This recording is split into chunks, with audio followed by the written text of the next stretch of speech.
विश्वास, प्रेम, आस्था एक ऐसी चीज़ है कि एक इतना जल्दी हो नहीं सकता है और आ नहीं सकता है। यह कैसे आता है, यह तो एक बहुत ही सोचनीय और गंभीर मुद्दा है। जय हिंद दोस्तों, राम राम, हर हर महादेव। मेरा नाम चितरंजन राय है और मैं आप लोग से आज एक बहुत ही सच्ची घटना आधारित घटना के ऊपर मैं आप लोग से बात करना चाह रहा हूँ। जी हाँ, आपने बिल्कुल सही सुना। ये घटना है बिहार के जिला मुजफ्फरपुर, उनका कुरहनी प्रखंड और उनका गांव का नाम है बलड़ा, पोस्ट बलड़ा। और जो वहाँ के व्यक्ति हैं +2 हाई स्कूल के शिक्षा निवृत्त शिक्षक श्री जितेंद्र बाबू मास्टर साहब के, उनके परिवार का ये सच्ची घटना है, वही मैं आप लोगों के सामने में रखने में जा रहा हूँ। जी हाँ, ये वर्ष 2013-14 की बात है। उनके पुत्र जो है, एक अजित कुमार जो है सेना में रहते हैं और ड्यूटी के दौरान ही रात में अचानक जो है उनका एक रोड एक्सीडेंट में एक्सीडेंट हो जाता है। और उस एक्सीडेंट जो होता है वो भी रात के लगभग 3 बजे की बात है। और देखिए, मारने वाला है भगवान, बचाने वाला है भगवान। किसी व्यक्ति ने जब जा रहा था रास्ते में तो देखा कि वो उनका जो है लड़का रास्ते के किनारे मोटरसाइकिल से गिरा हुआ था। और उस समय उनके पास में जो छोटा वाला मोबाइल था कीपैड, वो उसको देखा, उसको सर्च किया, उसके पास में मोबाइल मिलने के बाद में वो लास्ट नंबर से कॉल किया। तो जो नंबर था उनकी पत्नी की नंबर, जो अजीत की पत्नी है नीरू, उनकी नंबर थी। और जब वो कॉल जाता है सुबह में लगभग 3 बजे, और वहाँ से उन व्यक्ति द्वारा ये बताया जाता है कि भाई ये व्यक्ति जो है इस जगह पर जो है एक्सीडेंट हो चुके हैं और यहाँ पर अचेतन अवस्था में पड़े हुए हैं। अब इतना ही सुनने के बाद में आप समझ सकते हैं कि उस परिवार में, उस पत्नी की में क्या गुजर सकता है। वो बेचारी तो रोने दहाने लगी। फिर मास्टर साहब सबको जब इसकी बात में जानकारी हुई, फिर वहाँ से उन्होंने तुरंत जो है दानापुर कैंट को जो है सूचित किया गया। वहाँ से सैनिक आते हैं, क्योंकि अजित कुमार उस समय दानापुर कैंट में ही पोस्टेड थे। ये लोग यहाँ से सुबह में गए, वहाँ पर जब जा रहे थे तब तक अजित कुमार को जो है पटना डीएमसीएच में लेकर के जाया गया। ये लोग जब तक पहुँचते हैं, मास्टर साहब अपने पूरे परिवार के साथ में, वहाँ से तब तक उनको जो है कमांड हॉस्पिटल लखनऊ के लिए रेफर कर दिया गया था। फिर वो लोग सभी लोग उनको लेकर के लखनऊ चले गए। जब लखनऊ में गए मास्टर साहब अपने बेटा को देखे तो बेटा तो बिल्कुल ही अवचेतन अवस्था में थे। उन पर मतलब ऐसा ही लग रहा था कि वो बेचारा 99% वो ख़त्म ही था। बचने के लिए तो भगवान का ही आशीर्वाद था कि जो बच गया। लखनऊ हॉस्पिटल में जाने के बाद में डॉक्टर ने चेक करने के बाद में तुरंत मास्टर साहब के पास में ये संदेश आ गया कि उनके बेटा का जो है दाहिने पैर को काट दिया जाएगा। जी हाँ, आपने बिल्कुल सही सुना। अब एक पिता के लिए यह एक मैसेज आना कि आपके बेटे को दाहिने पैर काट दिया जाएगा, आप इस पर जल्दी से अपनी सहमति दें, नहीं तो उसका जान बचना तो मुश्किल ही है। अब जो भी हो, उन्होंने अपने बेटे को जल्दी से ऑपरेशन करके उसको ठीक करने के लिए आग्रह किया गया। उसके बाद में उसका ऑपरेशन हुआ और उसका जो है दाहिना पैर काट दिया गया। उसके बाद में यहीं पे घटना नहीं रुकी, वहाँ 91 दिन, जी आपने बिल्कुल सही सुना, 91 दिन तक अजीत जो है आईसीयू में रहा और आँख भी नहीं खोला। अब देखिए कि उनके पिता, उनके परिवार, उनकी पत्नी, उनके क्या गुजर रहा होगा। थोड़ा ये सोचने वाली बात है कि जिसके ऊपर ये गुजरता है वही यह घटना सोच सकता है। यह एक छोटी-सी गलती और एक रोड एक्सीडेंट का ये कहानी है। ये सच्ची घटना मैं इसलिए आप लोग को बता रहा हूँ। उसके बाद जब वहाँ से ठीक हो गए अजित कुमार, ठीक होने के बाद में ये वहाँ से ठीक होने में लगभग उनको 6 महीना लग गया। 91 दिन के बाद तो उनका आँख ही खुला था। उसके बाद वहाँ से उनको रेफ़र कर दिया गया कमांड हॉस्पिटल पूना, जो एक हॉस्पिटल है सेना की hospital, ALC artificial limb centre, जहाँ जो किसी भी सैनिक को किसी भी कारणवश में यदि हाथ पैर मतलब शरीर का कोई भी अंग अगर नहीं रहता है तो उसको बनाने के लिए वहाँ पर वह हॉस्पिटल है, वहाँ पर उनको भेज दिया गया। वहाँ जाने के बाद में जो ये 2013-14 की घटना है, जब वहाँ पहुँचते हैं अजित कुमार जी, तो ये और भी संकट वहीं पर जाके ख़त्म नहीं होती है। अजित कुमार को वहाँ आने के बाद में कुछ दिन के बाद में फिर अजित कुमार का वहाँ पैर बन ही रहा था, तो अजित कुमार ने अपना दाहिना पैर और बायाँ हाथ दोनों गँवा चुके हैं उस रोड एक्सीडेंट में। ये रोड एक्सीडेंट कितना खतरनाक होता है, जिसके साथ गुजरता है वही समझता है। उसके बाद में अजित कुमार का तो पैर बन ही रहा था, इसी बीच में हो गया घटना कि अजित कुमार के गोल्ड ब्लैडर में पथरी हो गया और वो अजित कुमार फिर दोबारा आईसीयू में एडमिट हो गए। अब वहाँ से जब हमको पता चला कि हम ये मुज़फ्फ़रपुर का लड़का है और मेरा भी घर मुज़फ्फ़रपुर में ही है, तो फिर मैं सोचा कि नहीं, इसको तो ज़रूर मदद किया जाए।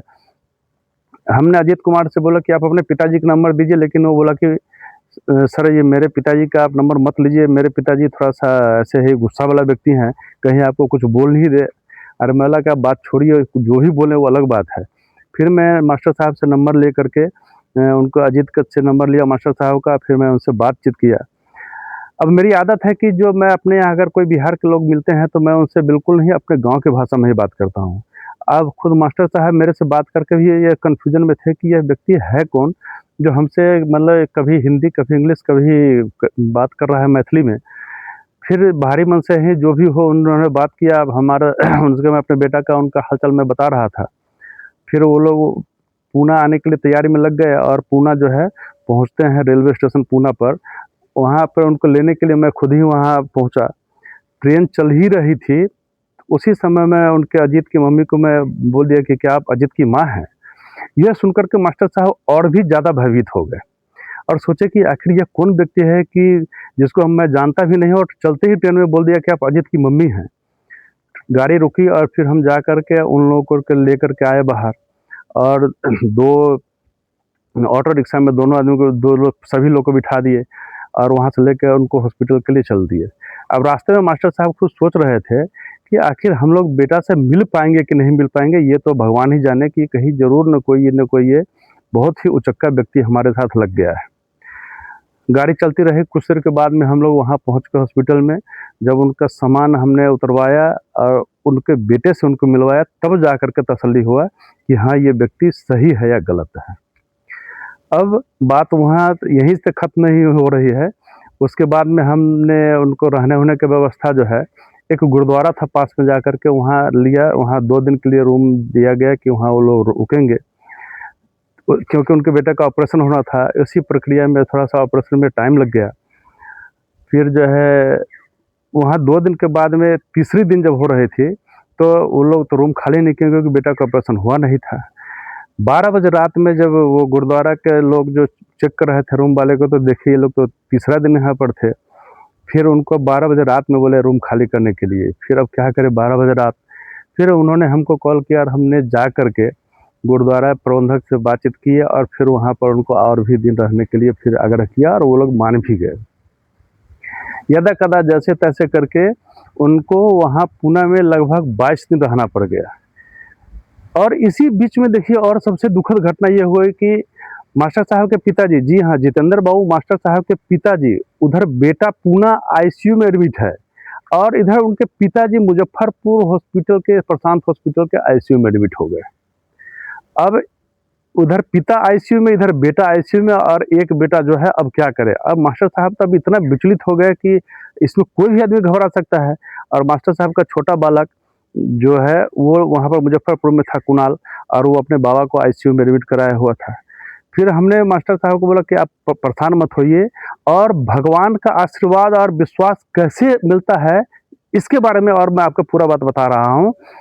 मंगलवार दिन था, हम उनको बोले कि अंकल जी आप चलिए और भगवान जी के मंदिर में, और 200% सब काम ठीक हो जाएगा, आप परेशान मत होइए। और हम लोग मंगलवार के दिन हनुमान जी के मंदिर में गए और वहाँ माथा टेके और उनको बोले कि आप जो भी बोलना है भगवान जी को बोल दीजिए। और जैसे ही इन्होंने हनुमान जी को बोले, मतलब घंटों नहीं हुआ, घंटा की मैं बात कर रहा हूँ, और वहाँ मुज़फ्फ़रपुर में उनके पिताजी के हालत में सुधार होना शुरू हो गया और 2 दिन के ही अंदर उनके पिताजी आईसीयू से बाहर आ गए। ये मतलब हनुमान जी का चमत्कार। और मास्टर साहब उस दिन से ही बोल रहे हैं कि वो छोटा वाला हनुमान जी की जय हो, छोटा वाला हनुमान जी की जय हो। वो जब भी बोलते हैं कि वो छोटा वाला हनुमान जी का बहुत बड़ा कृपा है एकदम। जी हाँ।